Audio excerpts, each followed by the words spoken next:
Hey friends, how's it going? I just got you popped up on the shelf here. I'm under the hood of the Tundra. So I wanted to say Happy New Year to everybody, and hope everybody had a great New Year's Eve. It was too cold here to do anything. We didn't even let off any fireworks, which is typically, we like to light up the neighborhood. I didn't even bother. It's just too cold, friends. It's New Year's Day, Saturday morning. I'm heating up the shop. I got some oak in there, getting it going, and just kind of hanging out here, getting things ready to go. The Tundra needs a radiator. A lot of you guys asked, what's the deal with the Tundra? It needs a radiator, friends. The bottom portion right down here, where the rad hose hooks up, there's a crack in the bottom of the tank. Plastic tanks are a thing on new vehicles, so this one's got a crack. So we're going to change it today. I just wanted to jump in, friends, and say brand loyalty. It's funny, I've never owned a Toyota, never owned a Honda, any of that stuff. I've always typically driven Chevys. I have had a Jeep. My wife drove a Jeep for quite a few years. That was a wicked vehicle. I had a Crown Victoria police car, dark blue, unmarked. That thing was awesome. I miss it. I'd like to have another one. I've had all kinds of vehicles. I don't think I've owned, well, I guess the Jeep was a Dodge, typically, or technically, so. Brand loyalty, friends. I want to talk about this Toyota Tundra. I've never experienced so much negativity from people over a vehicle they've never owned. A lot of people are like, Tundra. Which I think is funny, friends. I have never met an unhappy Tundra owner. I'm sure they're out there, but, you're at the car wash, guys will come over, hey, nice Tundra, I have one. Great truck, eh? And you just go, yeah, it is. These Tundras, friends, are incredible. I would buy another one in a heartbeat. If you're on the fence and you're not sure, do it. These Tundras are they're absolutely bomb-proof. They're reliable. They last forever. In my experience, this thing has like 150,000 miles on it, and it's been bomb-proof. It tows and hauls like it's going out of style. My only complaints, the fuel tank's too small. We drive long distances here to get places, a lot of highway. Fuel tank's too small. I wish I got the bigger bed. The 5.5-foot bed doesn't work for the Tin Man. It is deep. Huge payload on this truck. You could stack oak in there like it's going out of style and drive it home. But I'm not sure about the bed. I love the interior, though. The big four-door interior. My brother's like 6'6". He sits in the back seat comfortably. So, just love the Tundra, friends. I never would have thought I'd even think about getting one of these. We test drove this thing like 3 times before we bought it, and it was like, let's do it. Let's try something different. And 5 years later, here it is. I've never experienced such a reliable, comfy, just good truck. It's a truck. These things are built to do truck things. They are tall, they are wide, good payload. I think this thing will tow like 10,500 pounds. It's rated for. I've towed 9 with it, did it no problem. Lots of power, nice transmission. Just a good truck, friends. And I've had lots of comments about, hey, you drive a Tundra. As much as this is it's a fancy truck, right? This thing's a limited. It's got all the bells and whistles. That's what was available. The back window rolls down in this thing. It's awesome. Good for air movement when it's hot out. But really, friends, this is more truck than just about any truck I've ever owned. It is absolutely built solid.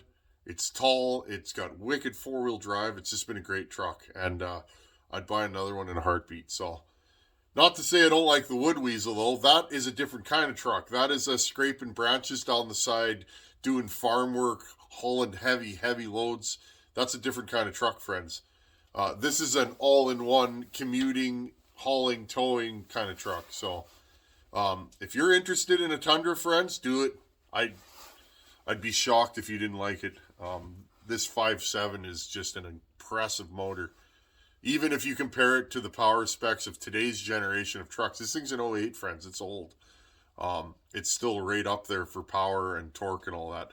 It's not quite there on mileage, but if you keep your foot out of this thing, it's pretty impressive on the mileage front. It's not at the top of the heap. It's also not at the bottom. And what I notice about Toyota, what the mileage figures they show you on the dash are pretty bang on. I've had other trucks, Chevys, they'll show you incredible mileage figures. If you hand calculate it, it's not even close to what it's saying on the dash. So anyhow, friends, I'm going to let it warm up in here. Love my Tundra, and we're going to change the radiator today. I've never done this job before. I have no idea what I'm doing. I've been driving this motor forever, and I've never really put a wrench on it. Good old 5.7 Tundra. It's an amazing, amazing power plant. Anyhow, friends, going to let it warm up in here. I just wanted to yak with you guys while the fire's going. And when I'm ready to do some work, we'll jump back in. Okay, friends, there's our leak. I don't think it's the rad hose. You can see this tank here. Okay, it's leaking up top a little bit higher than the tank. You can see there's like a little pan from the top. You can actually see where it's leaking.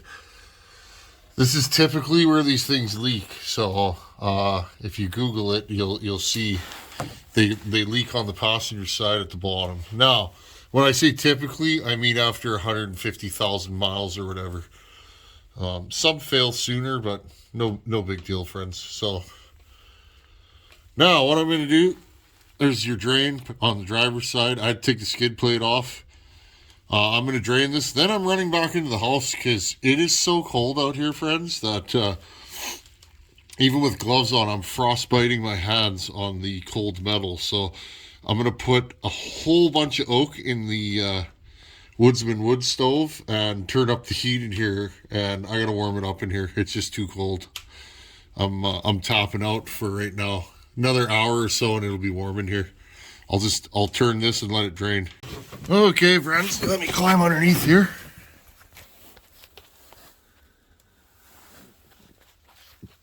There you go. Here's the drain. It's a nice design. It's got a nice tube. You can shoot it right down into collection apparatus. In this case, it's a 4-gallon or whatever 3-gallon jug. And then I just put it back together, undid the skid plate, lower rad hose right there, undid the clamp, and then I'll show you guys from the top. I'm going to try and disturb as little as possible. I've seen videos where it's like take this and that and everything off. I think I can do this without disturbing too much. Okay, rod support. There's a bolt here. You can get at it through the bumper. Right there, okay. There's another one here, and there's two more on this side behind what I believe is the transmission cooler. Bolt here. Another one here. There's your rod support. Now the rod's loose. Some people are saying to take the fan off. I think I can just push this back. See if you guys can get a better view. I'm going to put my light down here. See if I can do this. See the moisture? See, you can see where the rod's been leaking, okay?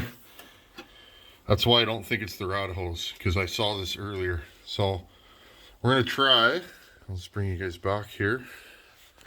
I'm going to try and pull the lower rod hose off down there and then just slide the whole rod up without disturbing the left side rod mounts. Upper rod hose I took off, tucked it away there. Overflow is attached to the fan shroud, and then here's your overflow pipe right there. Okay, pretty straightforward. Yeah, there's a lot of motor packed underneath this hood, but I have never found this thing when I have had to work on it to be super crazy to work on. I'm sure there's things I won't want to do on this motor, but being an old school kind of guy, this doesn't seem to be too bad. I find Toyota thinks things out well and executes them well in their designs. And really, friends, I've never really worked on a Toyota. So I'm going to pull off the lower rod hose and see if I can get this thing to slide out through the top. The shop is a mess, friends. Let's see what we got going on. Oh, yeah. That's oak. 2-year-old oak. Well seasoned. And she pounds out the heat. I'm going to turn this damper down a little more. I got to paint this thing this year. It's starting to Rust. There we go. Oh, it's real cold laying on the floor right now, but the air up here is nice and warm, so. Okay, I'm gonna get you guys set up here. Okay, just unclipping stuff. This right here. Get these hoses out of the way. Just trying to make enough room so that where the lower rad hose goes on, I can slide it by this, okay? I'm gonna try and wiggle this out on video.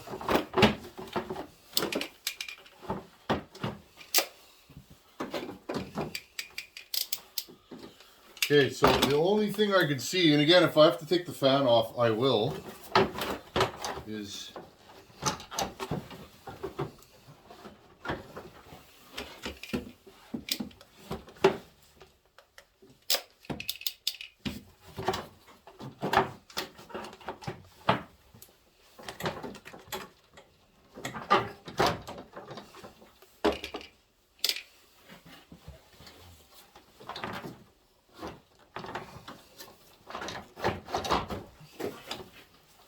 okay, it looks like I'm going to have to do the rad support on the left side slightly. I'll get that done. That is a bolt that just goes through the grill, friends. What I did was I moved the lower rad hose out of the way, and then I pushed the rad up so that the drain and the lower rad hose connection for the rad hit the shroud. Okay, I pushed those out of the way, push them up into the shroud, and now, with any luck, I should be able to remove this radiator. And there we have it. One Tundra radiator here. That's awesome. Okay. Whoa. Radiator support just came down. I'm going to have a look at this outside and kind of see what we have here. Okay, we're outside the shop. Since the shop is so full, I just figured I'd unbox this out here. This is the new rad. Let's see what we got here.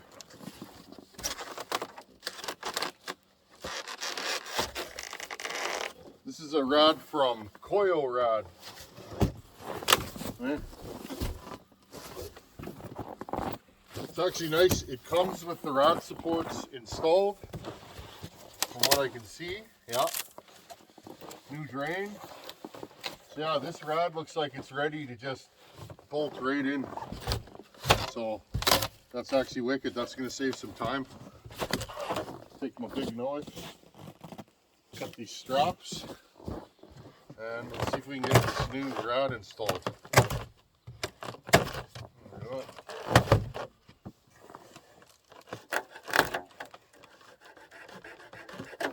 Oh, those are good straps. There we go. Okay, let's see if we can get this thing back installed. Got the new rad here.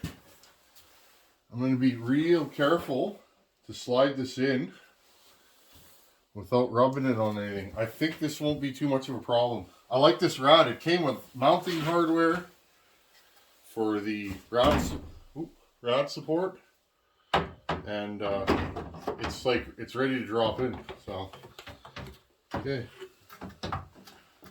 carefully slide this back into here like so. I think I'm probably gonna have to crawl underneath again. Nope, okay. There's that side. So yeah, I guess you don't have to take the fan off, which I really didn't want to do, to tell you the truth. It seemed like a lot of work. Okay, there's that. So yeah, I reckon all I'm going to have to do is crawl underneath, and I'll take the bottom of the fan shroud and just clip it past the lower rad hose and the drain.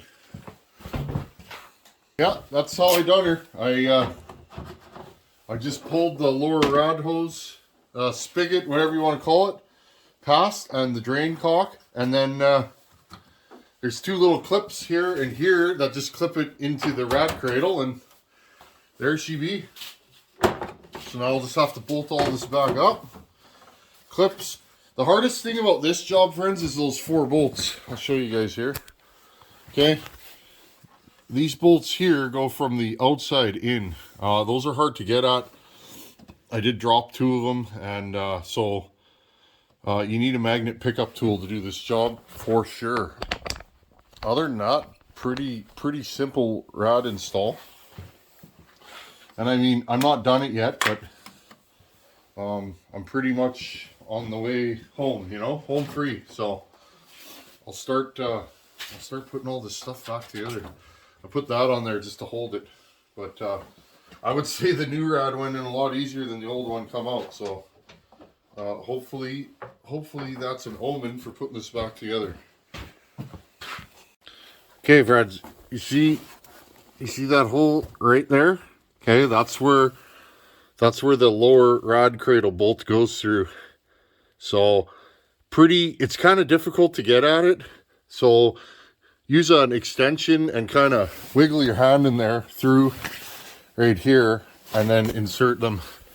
And the other one's on this side, right down in there, you can see it. So that's probably the trickiest part of this whole install. And then the other one's there, and the other one is through here. So I move this out of the way so I get a ratchet and an extension in there. Not too much trouble, but just showing you guys the little things that I've found as I go through. I undid this bolt so that this pivots. And yeah, these are straightforward. The rod cradle clips into the bottom of the rod, or the fan shroud. See that? Okay, and then 2 bolts on the top, rod hoses. Not too difficult. Good job, Toyota. This isn't the worst rod I've ever done. I have done easier ones where there's literally just a strap on each side. Pull those off and out comes the rod. But for a newer style vehicle, nothing wrong with this job. Okay, I got the lower rod bolts in. Those took about 20 minutes of fumbling around. There's that one upper. Like I said, the other one is here. So take your cooler off, move it out of the way, and then you can fish the bolt through there with a short extension. You can see I already got it started. See if I can get this bolt in the view here. There you go. You can see that gold bolt. Okay. And finish her off with a ratchet. Now I'm putting the lower portion of the fan shroud on. It just clips in and sits in the bottom of the rod. Okay.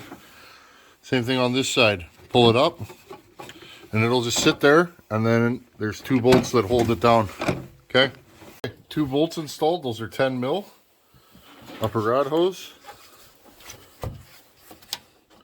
like that. Now I'll do the lower rod hose.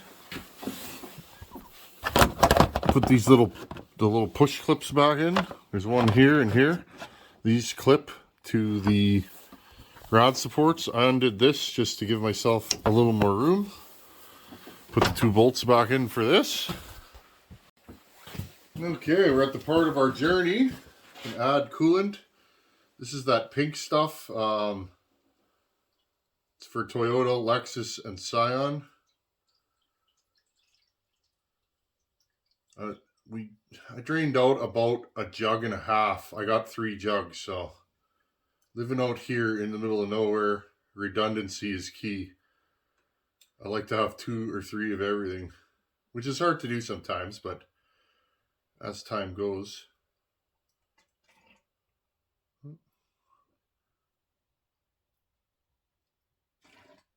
You could hear the air bubbling out.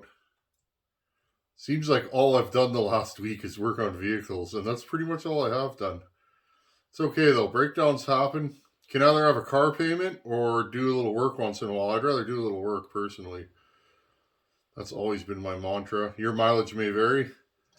I say fix your own stuff if you can. The more stuff you fix, the more experience you have. Oh, we took a whole jug.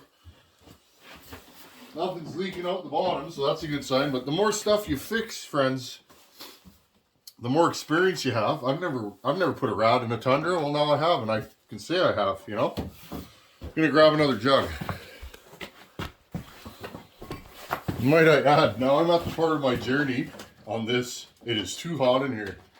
Way too hot. Oak, I always say oak is no joke, and I know terrible rhyme, but the oak here is hard and grows very dense and very slow. Huge BTU out of oak. I'm sweating now. Okay, jug number 2. And try not to overflow this. This is Mama Bear's truck, so take extra good care of Mama Bear's truck. There we go.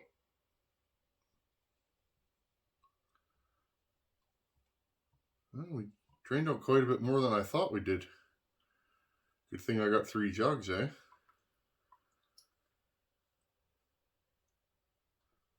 Let's see how much we put in. Oh, whoa. You guys didn't see that. I'll edit that out. Okay, put the lid on.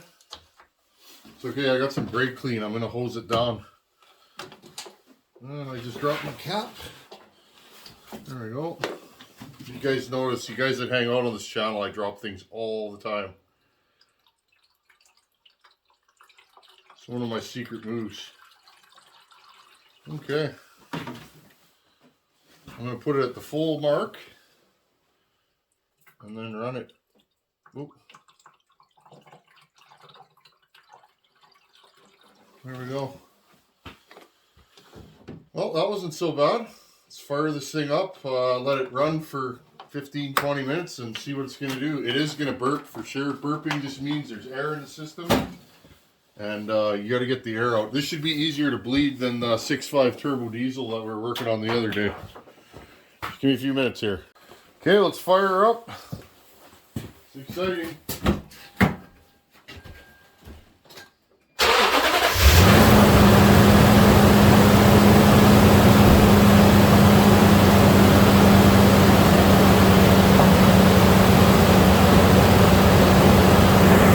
Okay, friends, just finishing the test drive. As you can see, the temperature, it's not overheating, it's not underheating. Sometimes when you get an airlock, you will actually end up with a low temperature condition just because you're not reading the coolant properly. Everything seems good,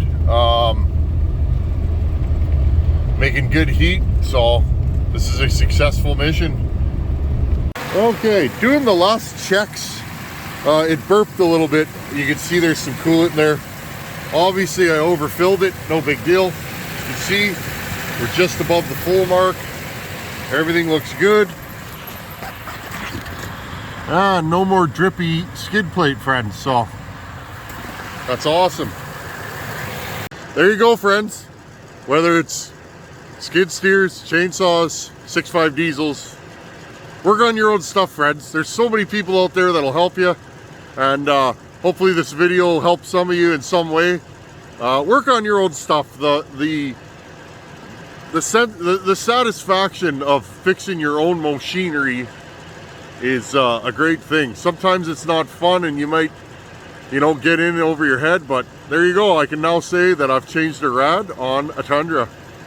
Anyways, friends, I'm going to go into the warmth. As always, thanks for watching. Take her easy. Later.